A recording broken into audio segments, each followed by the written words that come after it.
São 13 horas e 32, 13h32, André, agradecer, só chega mais pertinho um pouquinho para frente isso, Renan já está no pontinho aí, agradecer André, Renan, pela presença de vocês aqui no nosso Jornal do Meio Dia, e quero assim ver uma constância maior, né, até para a gente ter noção dos fatos que acontecem aqui na nossa cidade. A gente sabe que vocês têm trabalhado bastante, sempre trabalham bastante, principalmente vocês dois que têm uma experiência há mais tempo, né, ali dentro do Conselho Tutelar. Mas, às vezes, por falta de informação, a gente não tem noção do que está acontecendo. E acho que é importante um serviço público, a sociedade também está por dentro daquilo, né, até onde a gente pode ser informado. Afinal, é uma área bem sensível, né, a qual vocês estão na frente. Então, Renan, boa tarde, seja bem-vindo ao nosso jornal. Boa tarde, Nerisvaldo, né, boa tarde aos ouvintes de casa, né. A gente já esteve aqui, já faz realmente um bom tempo. E vamos fazer o possível para que essa presença do Conselho, né, junto à emissora, junto à sociedade, se torne, né, mais próxima. Andréia, seja bem-vinda, boa tarde. Boa tarde, Nerisvaldo, boa tarde aos ouvintes, né? Como você trouxe, né, a gente se preocupa com essa, né, questão da gente não conseguir esclarecer tudo para a sociedade.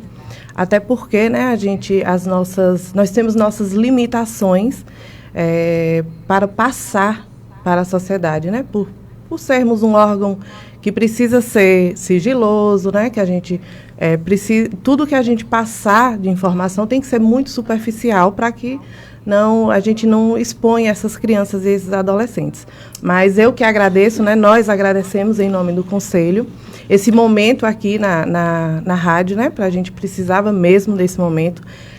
Nós fomos, né, acho que há uns 15 dias, eu acho. 10, 15 dias. Isso, que nós fomos mencionados, né, no programa, mas naquele momento não tinha como a gente vir aqui, né, para a gente esclarecer os fatos, porque, né, de certa forma, né, Renan, nós estávamos com muita demanda e ainda estamos, mas a gente entende que é importante a gente vir aqui para esclarecer. Até para a gente entender, né, Débora, como é que funcionam os conselhos em outras cidades, né, que tem imprensa, eles participam muito, né, tem a limitação, é claro, de informação, mas sim, existe esse contato, essa conexão, que é aquela preocupação que a gente sempre comenta aqui, entra prefeito, sai prefeito, a gente fala, tem que manter a comunicação e a informação.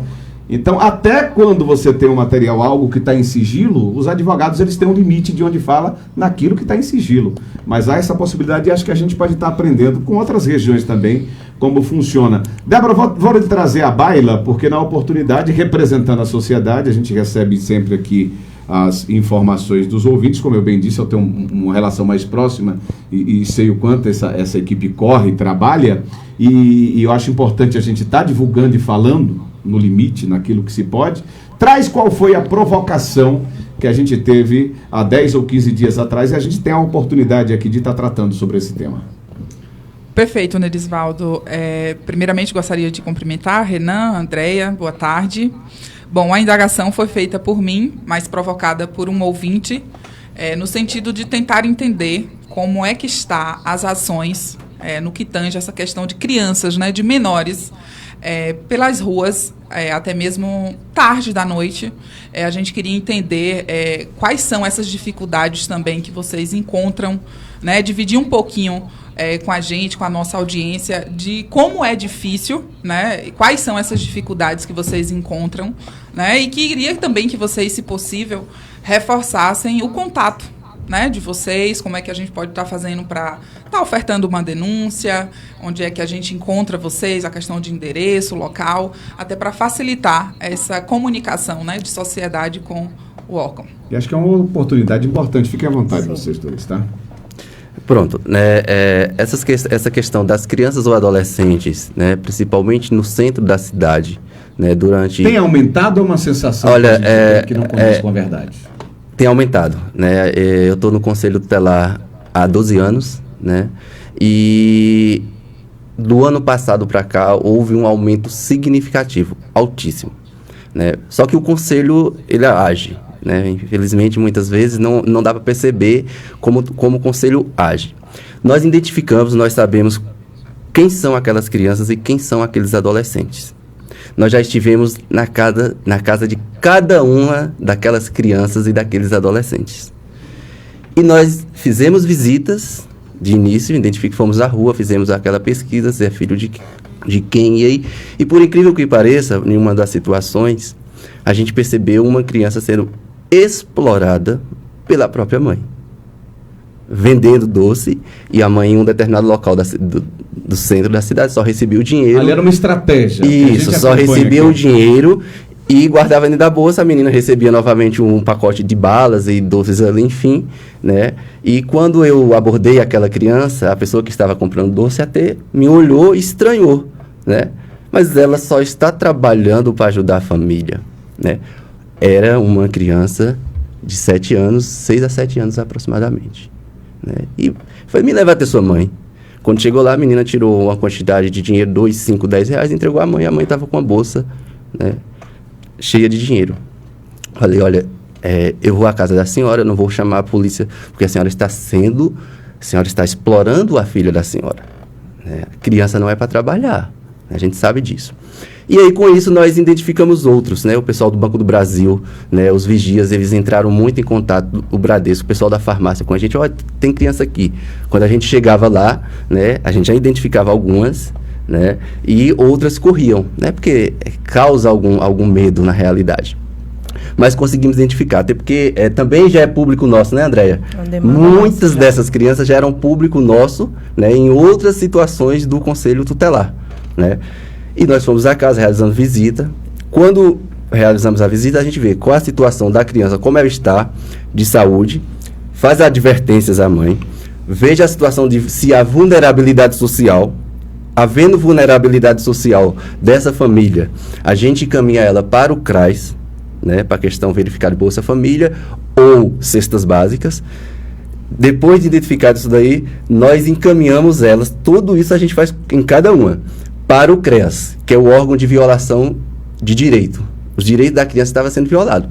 O direito de brincar, o direito de estudar, o direito à segurança, o direito ao lazer e outros direitos, né, à saúde.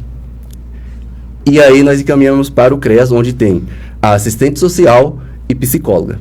Sem contar que essas crianças, nesse momento, ela corre um sério risco. O risco de ser abusada, né? O risco de ser abraçada pelo tráfico de drogas. E é isso que nós falamos com a família, né? Infelizmente, muitas dessas famílias não acreditam, né? Não acolhem as orientações, as advertências do conselheiro tutelar. Aí nós voltamos novamente, identificamos essas crianças em um outro momento, notificamos a família para comparecer ao conselho tutelar, onde prestam um esclarecimento, uma declaração, assinam e são novamente advertidas. Verificamos situações de escola, verificamos situações de vacina, né? E passamos a ter um contato direto com a instituição de ensino. Enquanto isso, também fazemos o seguinte: o CRAS oferta oficinas de teatro, né? Outros tipos de oficina, capoeira, e aí a gente oferece a essa família, né, que no horário que a criança não está na escola, ela esteja inserida nessa oficina. Poucas famílias aceitam. E vamos além. Nós temos uma parceria muito boa com os projetos das irmãs ali da Casa da Madre. A gente ainda oferta, né, consegue colocar, o que é muito difícil, conseguimos colocar ainda essas crianças, oferta à família para inserir essas crianças nessa oficina, onde inclusive recebem uma cesta básica, geralmente da Conab e tal, né? E nós só tivemos um caso que a família aceitou. Então, assim, é difícil, a gente luta, mas a gente precisa que a família cumpra com a responsabilidade dela, o que é constitucional. A família tem a obrigação de criar, sustentar, é dever da família, né? Lugar de criança é na escola e brincando. A gente vem aí com questão de trabalho, que já é outro contexto, é outra situação, né? Que as pessoas são contras, enfim, né? Mas aí criança de jeito nenhum, em hipótese nenhuma, ela pode estar trabalhando. Sustentar a casa é a obrigação da família. E assim, Nerisaldo, é um ciclo vicioso aí, pelo que eu estou acompanhando, né, Débora? Está aparecendo outras instituições, né?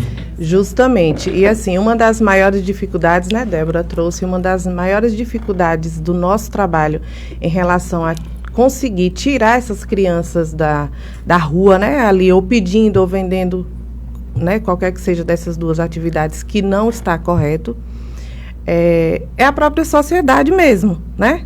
Porque, assim, digamos que entre 50 pessoas que nos veem lá, que enxergam o órgão, né? Porque às vezes nem enxerga que o órgão está lá.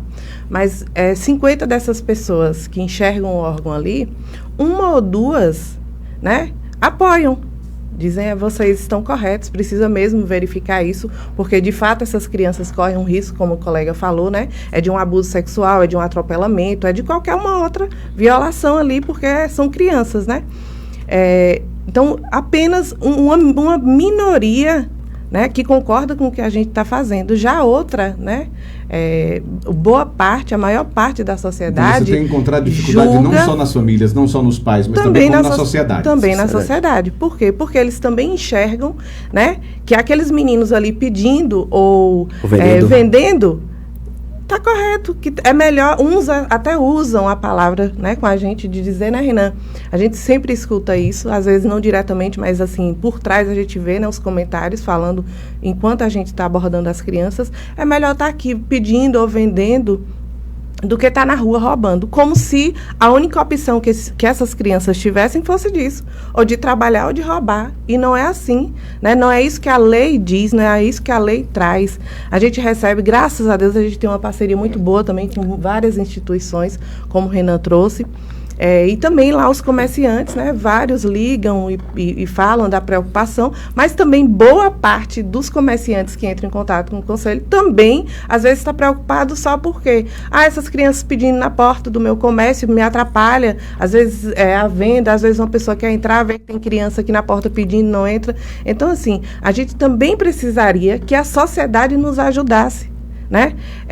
Eu enxergar, por exemplo, hoje eu sou conselheira tutelar, mas quando eu não era, eu enxergar uma criança ali pedindo, eu sabia que por trás daquilo existia algo errado, existia uma família que estava errada. E hoje, quando a gente vê a sociedade cobrar só do conselho tutelar, né, como depois nós tivemos, né, no momento da entrevista, nós não tivemos acesso, a gente estava com uma situação gravíssima de abuso sexual na cidade, né, cometido ali com duas vítimas da mesma família.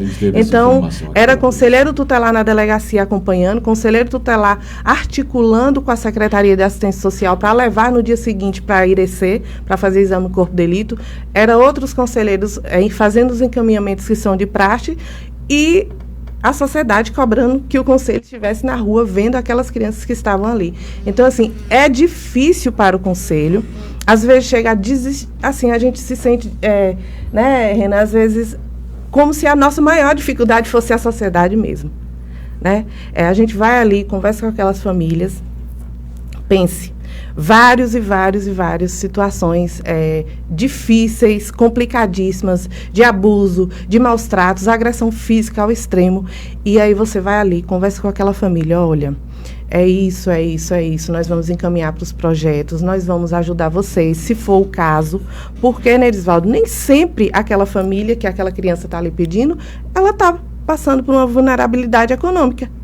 Às vezes é só mesmo porque o pai não deu limite ao filho, deixa o tempo inteiro na rua, a criança acha que ali está certo e pronto, não tem orientação nenhuma. Às vezes nem isso, às vezes são beneficiários do programa Bolsa Família, às vezes tem uma outra renda e às vezes quando não tem, mas tem saúde para ir trabalhar, mas ainda assim exploram seus filhos para ir para a rua porque acha mais fácil. Então é uma situação bem complicada e bem difícil para o Conselho. Débora. Bom, Andréia, te ouvindo, eu compreendo, né, as dificuldades que vocês encontram, essas críticas, e eu ouso dizer que quando alguém chega e fala que vocês deveriam estar fazendo outra coisa, que é melhor estar pedindo do que qualquer... Enfim, estar fazendo outra atividade, é uma ignorância por parte dessas pessoas, sim. Porque criança não tem que estar fazendo essa atividade, né? Porque são duas situações diferentes que eu analiso, veja bem. onde existem crianças pedindo, onde não deve haver de forma nenhuma. E nós temos também a situação daqueles jovens que estão ali estudando, né, provavelmente ensino médio, né, ou adentrando o ensino médio, e que deseja trabalhar. E que aí entra essa parte interessante de analisar as possibilidades, porque às vezes ali existe a possibilidade do adolescente, agora falando do adolescente, de estudar e conciliar com meio período de trabalho. Né? Vocês acompanham esses adolescentes que têm o interesse? Como é que fica essa situação no caso do adolescente que tem interesse de ingressar no mercado de trabalho? Na realidade, né, existe a lei do menor aprendiz, né, ela é definida, né, por lei, e esses casos, eles, em tese, eles não chegam no conselho tutelar, né, porque o comerciante que contrata, ele já está ciente, né, de como... Ele não é de responsabilidade do conselho. Não é. Se houver uma denúncia... Se houver uma denúncia que o adolescente está trabalhando de forma ilegal, sem os registros legais, previdenciários, enfim, meio período, né, de 4 horas, para não atrapalhar no seu desenvolvimento escolar, o Conselho vai averiguar. Inclusive, nós já tivemos uma denúncia, mas vindo do Ministério Público do Trabalho de Feira de Santana, em um comércio aqui. Nós orientamos o comerciante a fazer todos esses praxes de lei, registrar o adolescente como jovem aprendiz, né, e ele realmente fez, né, mas essa denúncia chegou lá em Feira de Santana, no Ministério Público do Trabalho, e o Ministério Público remeteu ao Conselho Tutelar daqui. Até por falta de coragem às vezes, né, Débora? É denunciar aqui, foi João, foi Maria, foi José, vamos lá para a feira que é mais longe, né? Mas assim, isso, né, o comerciante sabe das suas responsabilidades, inclusive tem direitos aí, eles conseguem fazer uma dedução em imposto de renda, se não for engano meu, tem tudo isso, né?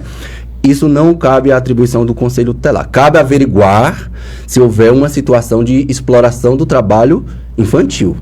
E que acontece muito, Débora, porque assim, não acontece muito denúncias, porém acontece muito o seguinte, por exemplo, o adolescente está trabalhando o dia todo e aí quer uma vaga à noite. Mas o adolescente, né, não tem nem 14, por exemplo. Aí a lei não vai permitir. Então, ou a mãe vem, a família vem até o conselho, querendo um respaldo para isso, né? Ou então faz lá da forma deles, né? Meio que irregular. Então, às vezes chega para o conselho o quê? Uma ficha do FICAI, que é a ficha do aluno infrequente, que a própria escola sinaliza que aquele adolescente não está indo. E aí, quando o conselho vai averiguar, vai na família, é porque ele não quer mais estudar, porque ele está trabalhando. E aí existe a violação. Né? Enquanto o menino está ali, por exemplo, precisa muito, né, desmitificar assim, um pouco o que o povo fala, né? Por exemplo, algumas pessoas fazem denúncia no conselho que diz que o menino está trabalhando no comércio do pai. A gente precisa ter um olhar para isso. De repente, o pai só está ensinando a ele, né? O que diz no Estatuto da Criança e Adolescente, que é a obrigação da família, né, do pai, da mãe ou do responsável, ensinar o seu filho. Estimular, orientar. Isso. Pronto. Né? E aí nos cabe averiguar. Mas a gente vai no estabelecimento, o pai mostra, não, ele fica aqui comigo mesmo no período matutino ou no vespertino, mas ele frequenta a escola normalmente, é um adolescente.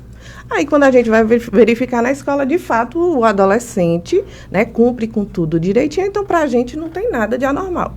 Então, assim, é um caso delicado, né, um assunto delicado, né, porque existem várias e várias situações que o Conselho averigua e, de fato, existe uma violação, mas, às vezes, nem sempre existe. Perfeito. Deixa eu mandar um abraço aqui para o Pinheiro, que está com a gente, né? Pinheiro Santos também, Delivan Santos, Lene Mário está na gente, Deolírio também está com a gente, Diene. Gente, eu quero agradecer a presença de vocês. Mais uma, pode ficar à vontade. Permita-me só que vocês reforcem as maneiras, né? A forma de contato com vocês, o telefone para contato, denunciar, e-mails. como procurar, né? Isso é importante. Isso, nós temos a sede própria, né, do Conselho, sede própria, né, nós temos um local, né? Um ponto específico, que fica ali na rua Manuel Teixeira Leite, próximo ao Colégio Raio de Sol, né? O número é 673. E nós temos o telefone também, né? Que ele funciona 24 horas, ou durante o dia ou à noite, nós sempre Tem um terá plantão, né? isso, sempre terá um conselheiro para atender aquele número, que é o 756701-6186. Repete? 9701-6186. 9701 6186. 6186. Satisfeita? E nós temos outros canais também. Nós temos o Disque 100, né, que é um número muito fácil. Você pega lá no seu aparelho celular Disque 100, você chega direto ao Disque Direitos Humanos da Presidência da República, né? Você pode fazer uma denúncia direto com a Polícia Militar, com a Polícia Civil, né? Com a escola, inclusive, né? Você pode chegar para a escola, para o professor, a criança e adolescente pode relatar a situação. Você pode ir ao Ministério Público, né? É muito fácil, na realidade. Basta você ter, né, uma oportunidade de procurar. O Disque 100 é muito fácil. Ligue 100 no seu celular. Até para né? esses demandantes, como o Nerisvaldo trouxe, que não quer se expor tanto, né? Que às vezes não O gostaria Disque 100 que vai lá fosse. para Brasília. Vai lá para Isso, Brasília e e a aí Brasília retorna pra remete, gente. manda a situação para o Conselho Tutelar da cidade. No caso aqui de Ceabra, em outras cidades. A gente queria só, para finalizar também, falar um pouquinho do Maio Laranja, né, que é o mês da conscientização, né, do conhecimento e do combate à exploração sexual de crianças e adolescentes, que aqui na nossa cidade, como, né, acho que a gente já chegou aqui algumas vezes e falou, o número é altíssimo. Pode parecer que não, né? Mas a sim. realidade é diferente. Esse ano, por exemplo, nós estamos no 5º mês do ano, a gente já teve mais de 20 casos de abuso sexual de crianças e adolescentes. Mais de 20 casos, gente. Em Ceabra, viu? É difícil, mas é a nossa E realidade. mais de 75% desses casos ocorre dentro da família. É dentro do ciclo onde a criança se sente confortável, isso mesmo. onde se sente segurança, a criança e o adolescente. Então, fique atento, observe seu filho, observe as pessoas. Claro, o ciclo de amizade também ocorre fora, no comércio, né, na rua, né, de uma forma geral. Mas os números dizem que mais de 75% dos casos ocorrem dentro do ciclo da família. 5 meses. Quantos casos? 22 casos. Mais de 20 casos em 5 meses. É difícil. Gente, obrigado mais uma vez pela presença. A gente vai estar combinando para a gente estar se falando Certo. com mais facilidade. Tudo tá? bom. Obrigado. A vocês.